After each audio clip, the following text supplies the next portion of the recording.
Good morning. Welcome to Cases from the Community, integrating new research findings into practice. So this is a multi-tumor symposium in partnership with the American Oncology Network.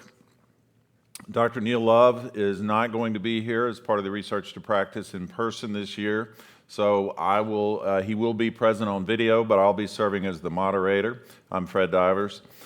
First of all, I want to welcome and thank the American Oncology Network members for their participation in this program.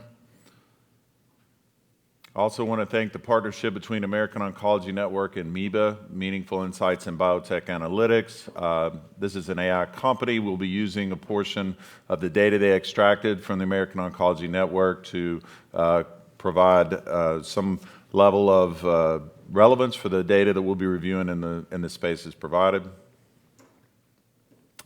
Obviously, want to thank our commercial supporters here, including AbbVie, Astellas, AZ, Bristol Myers, CT Bio, Daiichi, Geron, GSK Insight, Natera, Pfizer, and Taiho. The planners, the scientific staff, and independent reviewers for Research to Practice have no relevant conflicts of interest to disclose here. Again, this is an educational activity with CME credit. We will be discussing non-FDA approved uses of agents and regimens. We would ask that you please refer to the official prescribing information for each product for any of the approved indications here. So we're going to go ahead and get started with cases from the community, again, integrating new research into clinical practice from the American Oncology Network. We have a number of medical oncologists who have contributed cases and will be interviewed, so you'll see these actual live video feeds from them. I want to thank Dr. Boucher, Dr. Noble, Dr. Lamar, Dr. Mulhare, and Dr. Patel, and Dr. Warsh regarding the cases and time that they spent with Neil Love on the interviews today and participation with our experts. This is a brief snapshot. I told you we'd be looking at data from MEBA, the database regarding the patients within AON. Just to give you an overview, we're going to be discussing 6 different modules today, including lung cancer, myelodysplastic syndromes, and myelofibrosis and leukemias, as well as GYN, hepatocellular and biliary tract cancers, and colorectal cancer. This gives you some idea about the volume of patients and depth and breadth of the network, as well as specific biomarker mutations within those patients. So we're going to go ahead and get started with Module 1. This is going to be dedicated to antibody-drug conjugates in lung cancer. Love to welcome Dr. Edward Garon. Very appreciative for your presence here today. So Dr. Garon's a professor, director of the thoracic oncology program at the David Geffen School of Medicine at UCLA in Los Angeles. Very appreciative for you taking the time to be here with us today and answer some intriguing questions. One, antibody-drug conjugates in the lung cancer space. These are Dr. Garon's disclosures and mine. This is a brief snapshot, again, of some MEBA data with respect to small cell patients in the network and with respect to EGFR mutation status throughout the network as a whole, and also HER2 overexpression. Again, these are sort of queuing up what we would be talking about from targets on the antibody-drug conjugates. Also, the percentage of patients treated with osimertinib who have actionable EGFR mutations, and the number of patients enrolled in clinical trials. Also, we'll be addressing the utilization of trastuzumab deruxtecan in the patients within the network, and the newer regimen, the bispecific T-cell engager, tarlatamab, again in the small cell patient population. Good morning, everyone. This is medical oncologist Dr. Neil Love from Research to Practice and our virtual case library, today focusing on cases and questions from the practices of 6 American Oncology Network medical oncologists. Drs. Ralph Bocha, Gina Noble, Zanetta Lamar, Brian Mulhern, Terrell Patel, and Sean Warsh, who met with me recently to present cases and questions to challenge our faculty all day long, beginning with a case from Dr. Mulhern and follow-up questions from Dr. Bocha. This is a 69-year-old lady, a never smoker, who presented with dyspnea, weight loss, cough, 3.5 centimeter right upper lobe nodule, liver mets, adrenal metastasis, bone mets, and 2 small cerebellar metastases. Adenocarcinoma, PD-L1 positive at 20%. She had a HER2 mutation and started first-line carboplatin, pemetrexed, pembrolizumab, did receive stereotactic radiosurgery to her cerebellar metastases, and is now on TDXD and is fortunately responding well. Any questions for the faculty? Right now, we have TDXD approved in the second line. Well, what about using it in the front line? And let's say she was HER2 positive by expression, by IHC. What do you think about using TDXD in those cases? Any questions about TDXD? Is the toxicity in patients with lung cancer who may or may not have been exposed to radiation before any different than it is in breast cancer patients who weren't exposed to it? Are there specific precautions that we need to take? Are there certain patients we should avoid treating that are at much higher risk? Is it safe if you pick up a grade 1 ILD to retreat that patient? Because if you get a scan, the patient's responding, and here you have a grade 1 ILD, you got to ask the question, should you go back on it or not? If the patient's responding, that's a difficult patient not to offer it to. So, questions for our faculty.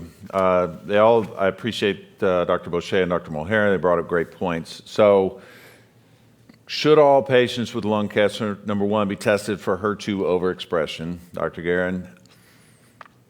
For patients with non-small cell lung cancer and a HER2 mutation, does the response rate in the data that we're going to see with TDXD justify first-line utilization in this space?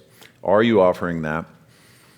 And to Dr. Boucher's point, with respect to ILD in a lung cancer patient, a little different from a breast cancer patient, are you permanently discontinuing that after resolution of those symptoms?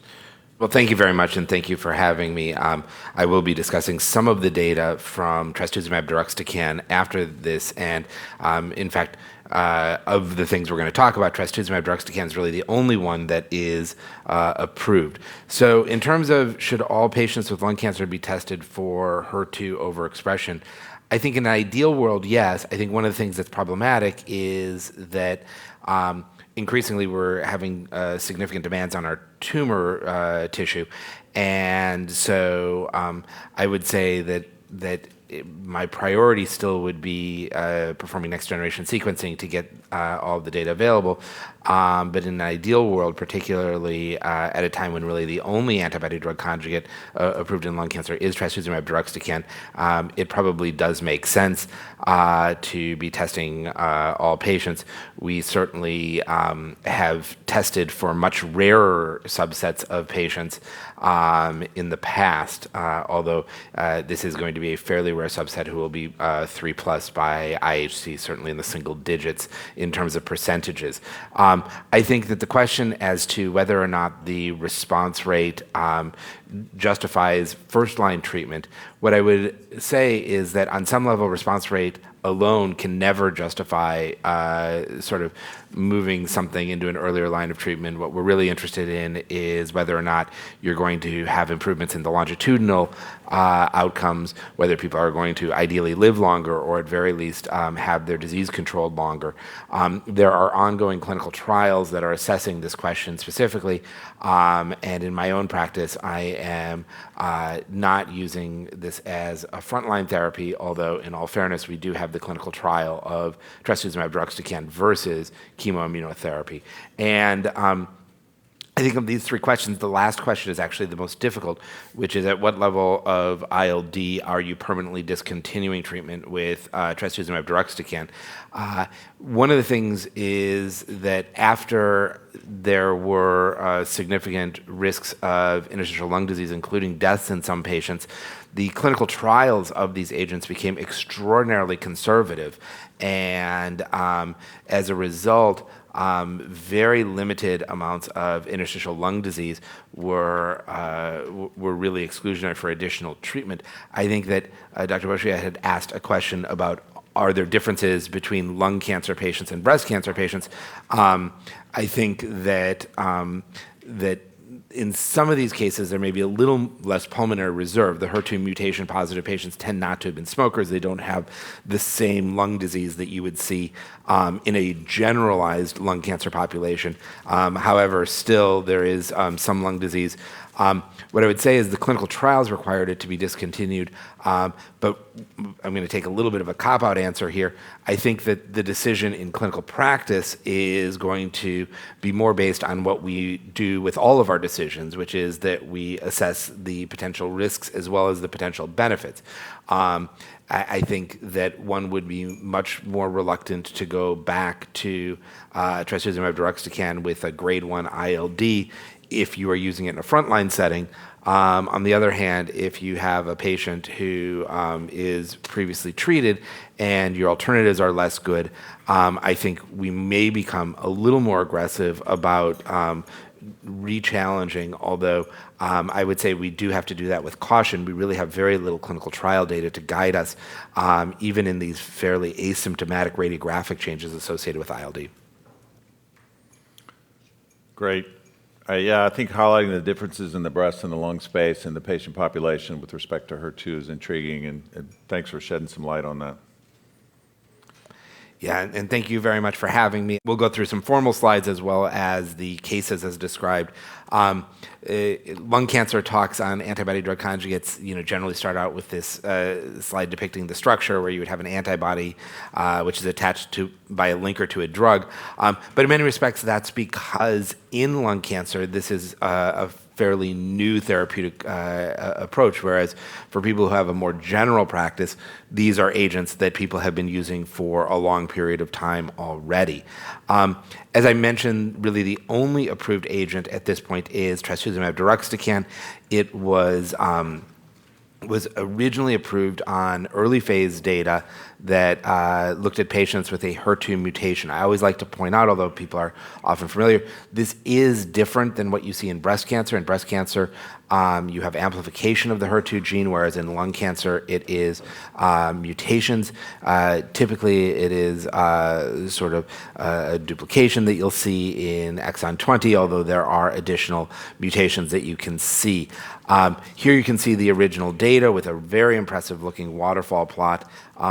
You can see some of the molecular characteristics looking at the mutation, expression, amplifications, as well as prior therapies. And you can see that there was really shrinkage in nearly all of the patients with a very high response rate.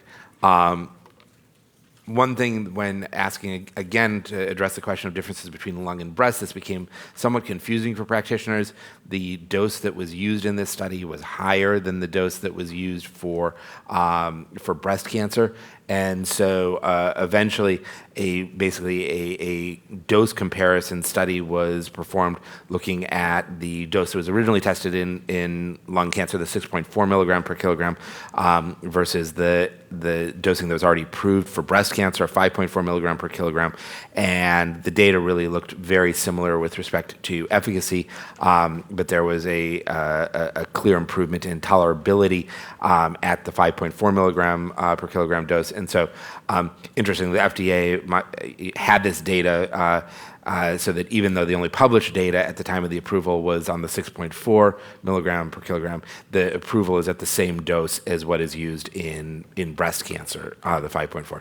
Trastuzumab deruxtecan now is also approved in patients who have 3+ by IHC for HER2. This occurred on April 5th. And the patients need to be those who have received prior systemic therapy and don't really have good alternative treatment options. You can see that the trial design, this is actually an extensive trial looking at multiple different agents, generally with AstraZeneca's pipeline, looking at incorporation of durvalumab, as well as some other immunotherapy type approaches. But the approval is based on a monotherapy cohort. You can see arm 1D. This is quite small, and this was looking across multiple histologies, but this is the lung-specific data. Again, you can see that they looked at patients with HER2 2+ and 3+. The data for 2+ looks reasonably good, but the data for 3+ here, you can see over 50% of the patients had an objective response. Now, I will caution you that over 50% is 9 people, but this is some of the data we have, and again, it's combined with data from other histologies on this IHC3+ population. The duration of response in these IHC3+ patients is over a year, with an impressive median progression-free survival as well. Yeah, thanks for clarifying that you've got the mutation status, but also those 3+ expressors, and it's sort of apples and oranges. We have another case here with Dr. Patel. The next case was presented by Dr. Patel. 59-year male diagnosed metastatic adenocarcinoma found to have EGFR mutation. He has a brain met that was taken care of first with the radiation or cyberknife, then followed by systemic treatment with osimertinib, and patient was doing very well. Then he has a progressive disease, and we added the chemotherapy. And now he has a progressive disease, mainly in the brain, so we don't know what to do. And now we have a lot of new agent out there. What the best thing we should do, since patient has already failed chemotherapy, one EGFR inhibitor, what the next we should do. I was going to send him a second opinion, but where we are right now with the newer approval of Ambivet. What about patritumab deruxtecan, the HER3 antibody-drug conjugate, currently unapproved, but with a lot of really exciting data in the EGFR mutant recurrence setting? Where appropriately used, what are the toxicity and what the management. And that's what I had said, listen, we can do this, but maybe good idea to get the second opinion or look for clinical trial. So, questions for you, Dr. Garon. If patritumab deruxtecan were currently available, where in the treatment sequence would you envision employing it for those patients with EGFR mutation-positive disease? Historically, there was a desert for answers once you progressed on your initial TKI. And then secondarily, what are the most common toxicities that you've noticed with the antibody-drug conjugate to HER3? And if you had HER3 DXd, Dato-DXd, both available, how would you sequence those two agents here?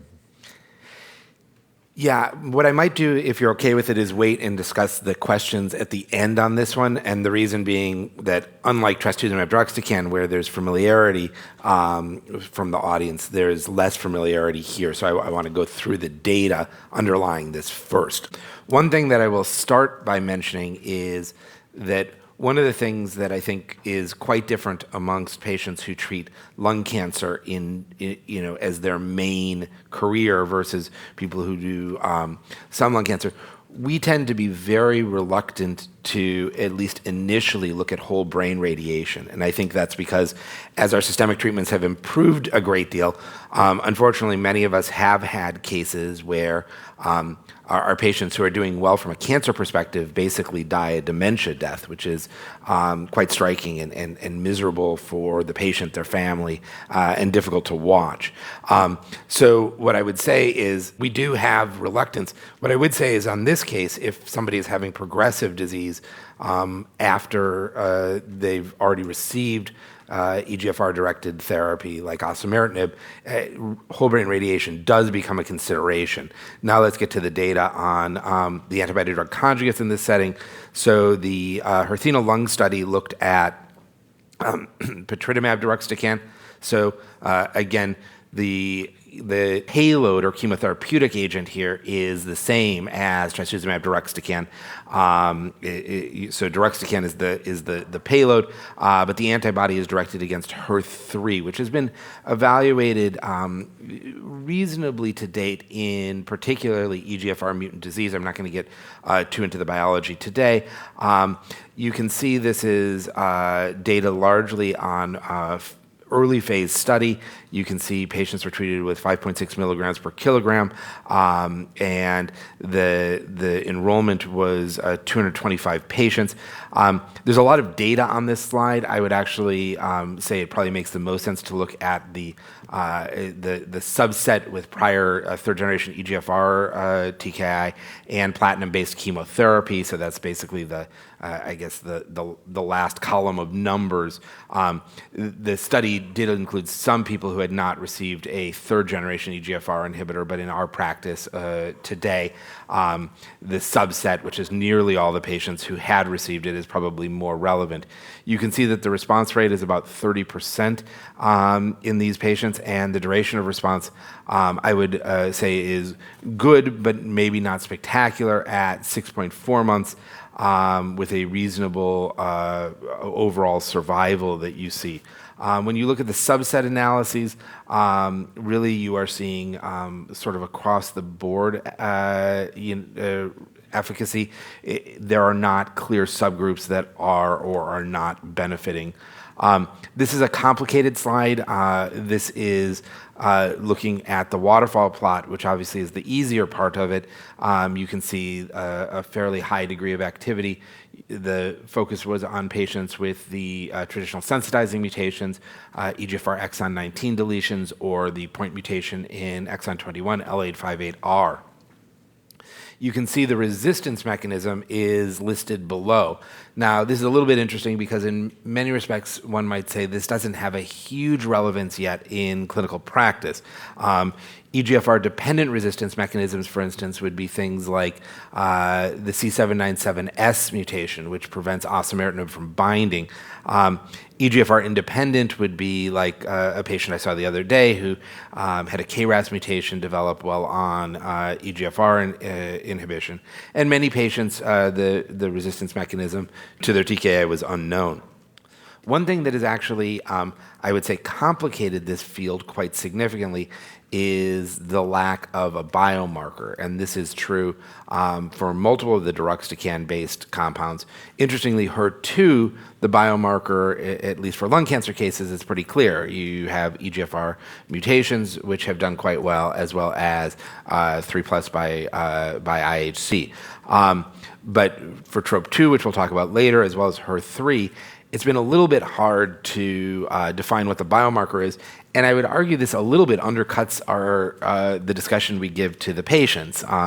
We tend to have a pretty well-educated patient population. You explain the idea of this sort of being a smart bomb. You have the payload attacked to an antibody. The antibody goes to the payload, and then it goes to the antigen, and then it attacks just the cancer cells. And so then the patients in my clinical sometimes ask, well, how much HER3 do I have? And then you say, oh, don't worry about it. It doesn't matter.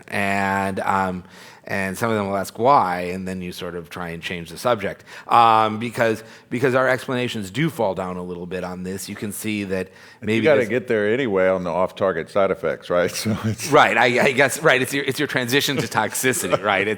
You strategize. How do you deal with a follow-up question you can't adequately answer? Yeah, exactly. So you can maybe convince yourself looking at this data that maybe the levels are a little lower in the progressive disease cases, but statistically, this isn't very compelling, and I think has been a complicating factor for the disease. You have started to see more complex biomarkers that people have looked at, but I would say nothing to date. Getting back to our case, intracranial responses have been seen with trastuzumab deruxtecan, with patritumab deruxtecan. And I would say this is part of a series of data sets that have come out recently that have basically made all that we told our trainees wrong over the last several years about what would be an effective approach in the brain. We always said, well, chemotherapy isn't much use once there's disease in the brain because it's, most of these are large molecules. They're not going to get to the brain. Certainly an antibody-based therapy is not going to cross the blood-brain barrier. It's a very large molecule. And now between data showing that that you can have quite a bit of efficacy by chemotherapy as well as osimertinib in brain metastases, the bispecific antibody or the antibody amivantamab in this setting, as well as antibody-drug conjugates such as patritumab deruxtecan, indicates that maybe this blood-brain barrier is not necessarily the crucial thing that leads to whether or not someone has benefit in the brain. And you can see that there were patients who had basically brain metastases that you could follow, and the response rate was reasonably good in these cases. You can see an example here. Toxicity profile, it's a little bit different. The GI toxicities are more significant. Thrombocytopenia is also quite real. Stomatitis, which we'll talk about more when we talk about datopotamab deruxtecan, has not been as problematic with this. There is a study that is evaluating this in patients who have progressed on 1 or 2 lines of prior EGFR TKI. They're randomized to patritumab deruxtecan versus platinum-based chemotherapy. And we do have a press release at this point that says that there is a statistically significant improvement in progression-free survival versus doublet chemotherapy as part of this study. I would say that we're going to need to wait to see the overall data to know how this fits into our overall armamentarium. As people are aware, there is also an approval for amivantamab along with chemotherapy in this setting.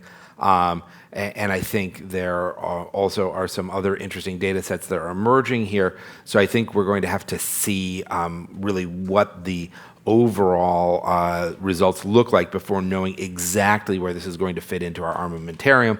But certainly before we have this to utilize clinically, we're likely to have that data available. So just to return quickly to any questions I hadn't addressed from the prior, would you like to have access to this? Yes, I think particularly now that we know that from progression-free survival, it hit a statistical endpoint at very least. But in terms of where I would use it, I think it really is going to depend on the data we see. Perfect.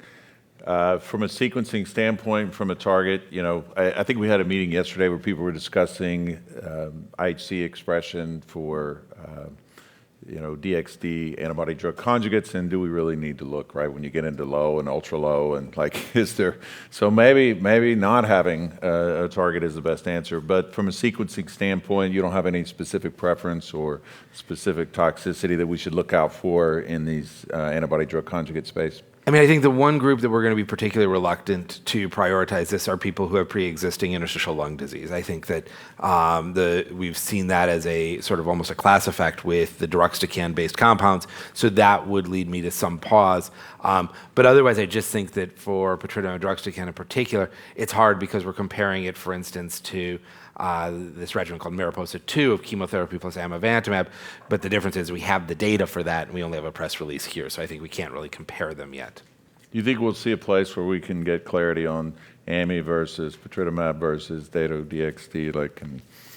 Unfortunately, I don't think it's very likely that we're going to see that data. I think it is going to be a situation like we're all familiar with in sort of frontline non-small cell lung cancer, where you have a bunch of people showing data that compares to a historical control, in this case chemotherapy, and people are sort of using cross-trial comparisons, which you're always advised against doing, but using cross-trial comparisons to make the decision. The one thing I will also say is that the side effect profile comes in quite significantly. And although in all of my patients in this setting, although I discuss amivantamab along with chemotherapy with them, I have been surprised a very substantial number of my patients choose to go with chemotherapy instead. The progression-free survival was shorter in that arm, but the tolerability is better. And so I think that when we see the patritumab data, people are going to evaluate both the toxicity as well as the efficacy. Perfect. Next, a video from Dr. Warsh. The next case, presented by Dr. Warsh, is a 52-year-old man who presented with SVC syndrome and a brain met, and on biopsy had a pulmonary adenocarcinoma without targetable mutations, but with a PD-L1 level of 50%. The patient was initially treated with chemoradiation therapy followed by pembrolizumab. He was on immunotherapy, tolerating it well. Unfortunately, earlier this year, he had significant progression in the CNS, and at that point, We did whole brain radiation to the multiple CNS lesions, which he tolerated quite well. And then we did a systemic restaging with a PET scan, which you could see on the left. Most of it was localized into the lung cavity, and there's the progression at this mediastinal node. He's already been exposed to a taxane.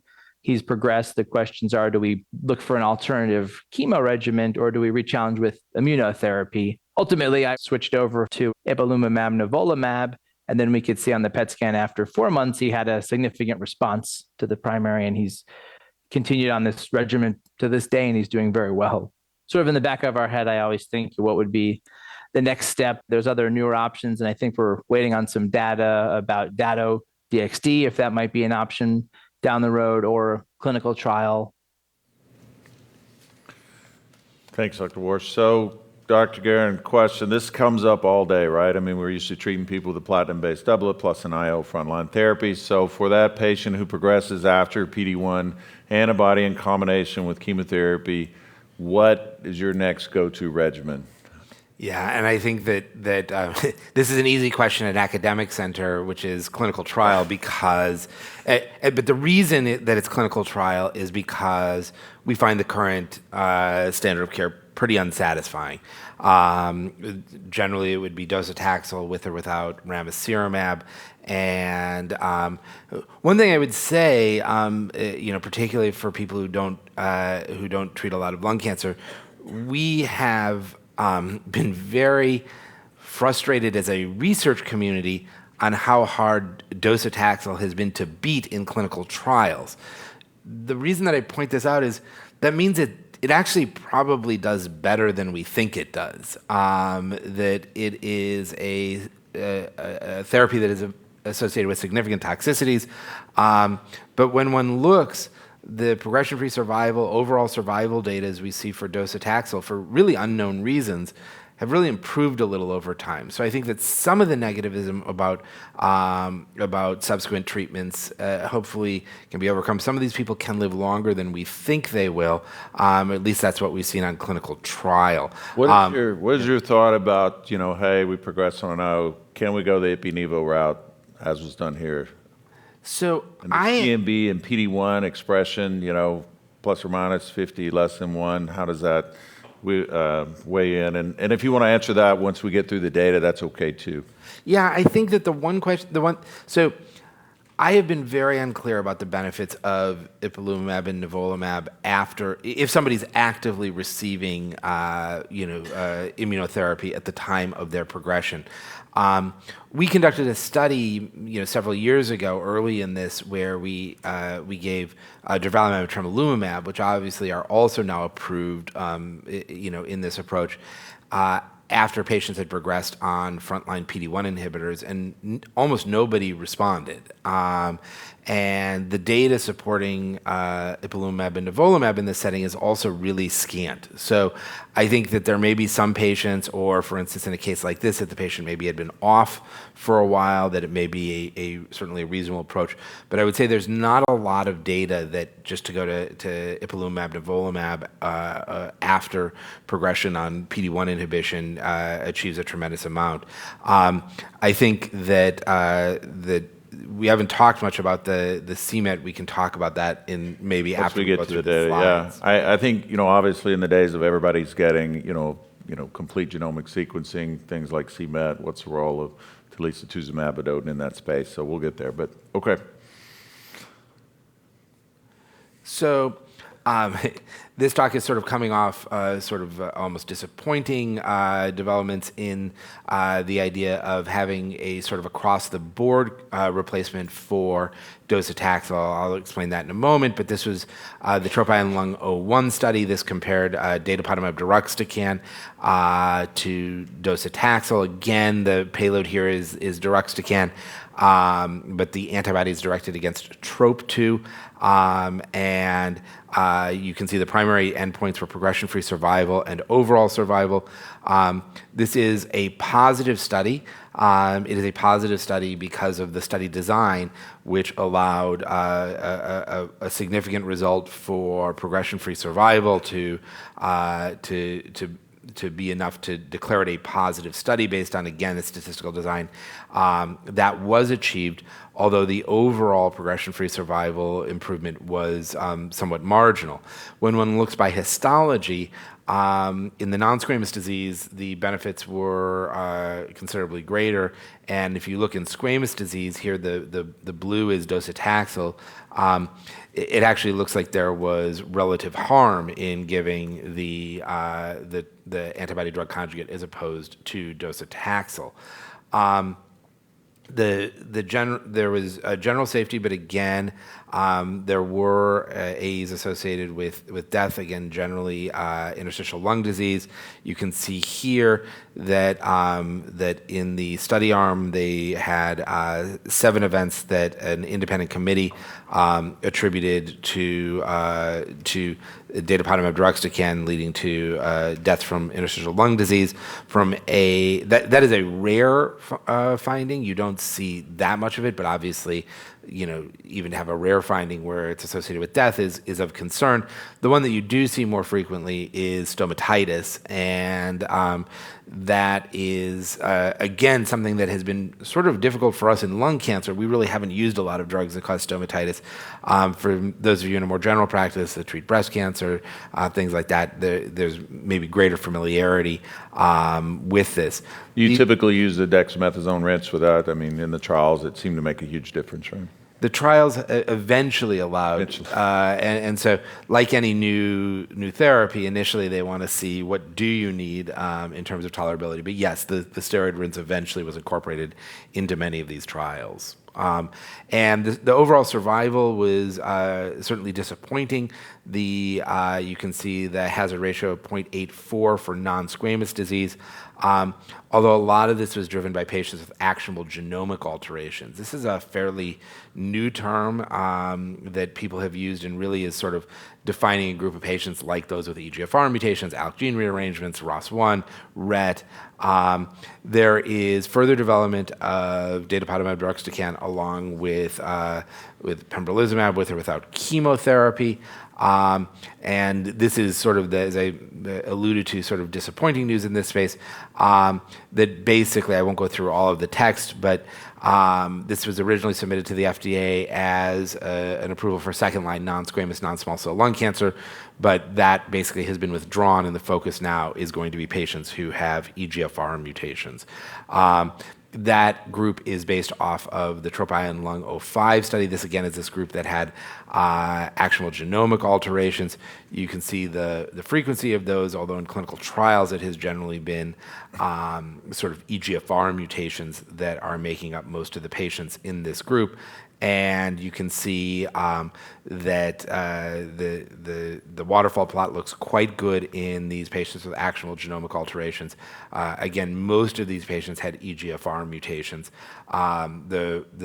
The benefit was a little bit less in those with ALK gene rearrangements, and the others, as you can imagine, are smaller subsets that you can't really go through. I do have one case of my own that I'll list because we don't really have sort of cases that would be approved. There's a 77-year-old woman. She was relocating to LA to be closer to family. Originally diagnosed a long time earlier, so this is a patient with a long disease course. Had actually been on first-generation EGFR inhibition, and then eventually switched to osimertinib. At the time of progression, the patient did enroll on clinical trial of datopotamab deruxtecan. Again, the patient was in their later 70s at that point. Did have a difficult time with the mucositis originally, but with several dose reductions, she did well. This patient as well. Some of our other patients swear that they do better if they chew on ice chips, basically, during the infusion. Whether or not that's right or not, I don't know, but certainly that's what her sense was. The patient has done very well and continues to do well. So that's datopotamab deruxtecan. That is not the only TROP2-directed antibody-drug conjugate. Sacituzumab govitecan you also are familiar with, as this has several approvals in other malignancies. But the data here was also somewhat disappointing in lung cancer. You can see that this study was powered for overall survival. It did not meet its primary endpoint for overall survival. This also is being combined combined with immunotherapy. There are 2 cohorts you can see listed above in this EVOKE-2 study that are combining with PD-1 inhibition alone, and then also cohorts C and D that are combining with pembrolizumab and histology-specific chemotherapy. We've seen our first results from the chemotherapy combinations. Basically, this is substituting for pemetrexed in non-squamous non-small cell lung cancer for a taxane in squamous disease. And you can see the response rates and progression-free survival data is certainly reasonable, although also not necessarily a home run. We will await further data from this study. And now to sort of antibody-drug conjugates where we do think that the target is mattering. This is looking at Teliso-V or telisotuzumab vedotin. What you can see here are studies looking in EGFR wild-type patients. There was another study for EGFR mutation patients. For those who aren't familiar, there's been a significant story in the EGFR space of resistance by MET amplification, but this was for EGFR wild-type patients. Patients with either MET intermediate or high disease were treated with this MET antibody-drug conjugate. The payload here is a little bit different, whereas deruxtecan is is directed as a topo-1 payload. This is an MMAE and has more neurotoxicity, but less of some of the other toxicities that we've discussed. You can see the response rate data here in the overexpressing patients. Over a third of the patients having a response in the CMET high group, and duration of response was 9 months. There's a little bit of a complex slide, just shows the overall, which is sort of a combination of the low and intermediate, but just showing progression-free survival on the left and overall survival on the right, showing certainly, I would say, reasonable outcomes for this. As I mentioned, peripheral neuropathy tends to be the main toxicity of this. You can also see some significant edema. And there's a phase 3 study that is evaluating patients who have, with MET overexpressing disease that is randomizing this versus docetaxel. So I think that we probably addressed and probably can move on if you're okay to. Yeah, perfect. Okay, so next case is Dr. Noble. The next case is presented by Dr. Noble, a woman with limited stage small cell carcinoma of the lung. She was in her 50s, had smoked in the past, wasn't a typical small cell patient, eventually got imaging, biopsy, proved to be limited stage small cell, did really well with chemoradiation, had a great response. And then right after sort of the ASCO data came out, we kind of got her on IO after that, and she's doing well in remission. And she's on durvalumab, no tolerability issues with that? Not so far, knock on wood. How do you incorporate that with PCI? Any other questions about small cell? Maybe some of the paraneoplastics, if they are encountering any differences when you're using IO with that, if that somehow were to worsen that, or they see it more frequently, if there's any association. I think sometimes when you run into toxicities with the IOs and patients that are PD-L1 positive and you're really trying to keep them on drug because you think they're going to get benefit, just kind of managing those toxicities. How much steroid can we give them? Anything you want to hear them discuss about treatment if there's disease progression? There's a CD3 bispecific tarlatamab and the as yet not approved antibody-drug conjugate infinatamab deruxtecan. I think just toxicities would be great. And I think that's something we struggle with a lot in community practice. So I'd love to hear more about the specific toxicities. I think what they would consider the ideal patient would be great when you would sequence it. Yeah, I think, Dr. Noble and Neil both address these questions, but obviously we'd love to hear your thoughts about tarlatamab and then IDXD and the role there. Sure. So maybe first I'll address the question about incorporating PCI, because I think that's one that's hard. I will say that I personally have not been getting prophylactic cranial irradiation. I think there are conflicting data sets. There is a data set out of Europe that showed actually a survival benefit in extensive stage disease. But there was also a study out of Japan where they required MRI for everybody at baseline, and there it actually looked like there was a decrement in outcomes. The other thing that I once sort of suggested in this limited stage setting that you could omit it. My radiation oncologist at the time was sort of furious. That is, accepted, standard in radiation oncology. But if one actually looks at the data supporting prophylactic cranial irradiation in limited stage small cell lung cancer, it's a meta-analysis from, I believe, 2000 or 1999. So the patients, the studies from that meta-analysis were oftentimes like early 90s. Our imaging was very different, and I think it's very hard to extrapolate that. So I've not necessarily incorporated that. That hasn't been a major, issue. Skipping the tarlatamab, but what are your thoughts about the IDXD here? Sure. So I think that the IDXD is another, deruxtecan-based antibody-drug conjugate. The target here is B7H3, and this is, has been studied in small cell lung cancer. You can see that they evaluated 8 milligrams versus 12 milligrams. We can go here to the overall data, which shows that the response rate was higher with the 12 milligram response rate in previously treated small cell, over 50%, which is really pretty good. Below, you can see the progression-free survival and overall survival data. Obviously, this is when you're looking at the comparison. It's basically 2 doses of the same drug, and outcomes were better with the 12 milligram. There was some increase in the toxicity there. You can see nausea was seen frequently, as was decreased appetite. There were some decreases in blood counts as well as part of this data set. This also is now being evaluated in a randomized study. The sort of established second line topotecan, in many respects, is very similar to docetaxel, one of these control arms we all say is lousy and should be very easy to beat, but historically it has not been so easy to beat. Other options that are allowed here are amrubicin or lurbinectedin to allow for different practice patterns.